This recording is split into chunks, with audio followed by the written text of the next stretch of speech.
As you can see, I have a rotor here, and my predicament with it is it's stuck on.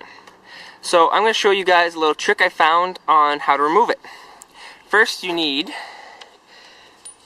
2 bolts, 2 nuts for said bolts, to ratchet the bolts, and a wrench to hold the nut. Now, what you do is you take the bolts, and when you buy them, make sure they fit into the holes for the calipers. You can see it fits perfectly.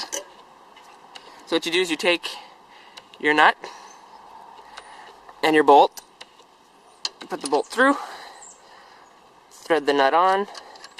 Now if you want to reuse the the rotor, I would suggest getting another nut to protect it, to give you a bigger surface, because as you can see, this here would give you a nice big surface and protect it, but this rotor's finished, so I'm just going to use the one.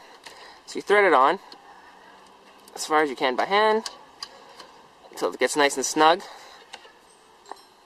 and then you go down to the bottom one and do the same thing.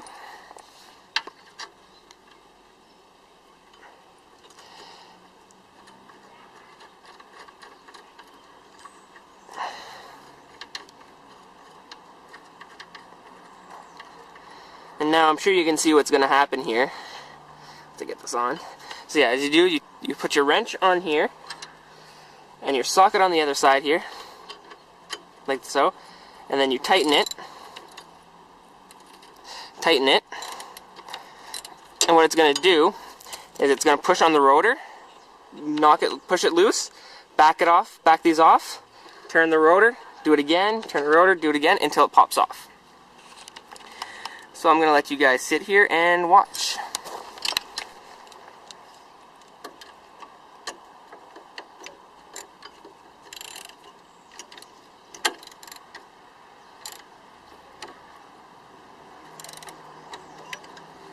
Now in some circumstances, like in mine, the ratchet won't quite fit because there's a bolt in the way, so I'm going to have to get myself another wrench. But I'll start with the bottom again, because the ratchet works there beautifully. As you can see, it's already starting to pop off like nothing. You want to make sure to do this a bit, go equally, just equally distribute the weight, otherwise you can just warp it. So I'm going to go find myself another wrench that'll fit, and I'll be back. Okay, so now I couldn't find my wrench, but I grabbed the best next thing, so it does the same thing. Actually, I'll use this to clamp down. This one doesn't have to move.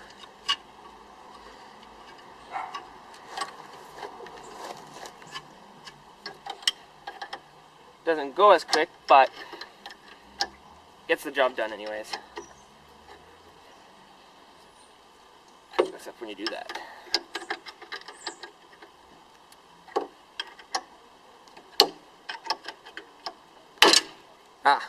And that pop means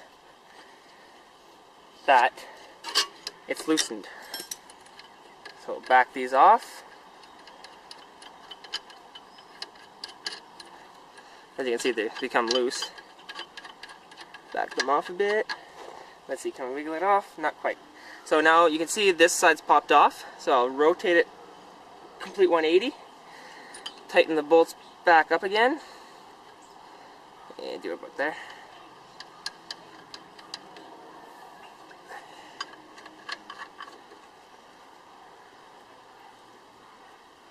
And actually, never mind, didn't even need to tighten them again. Come on. And there we go. It came off just like that. So that's a quick little trick. Handy little thing, especially if you do a lot of brake jobs.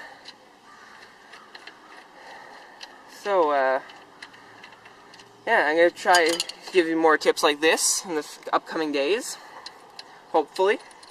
So if you go ahead and click up top, subscribe. I also do other stuff besides just brake jobs. So stay tuned for other stuff.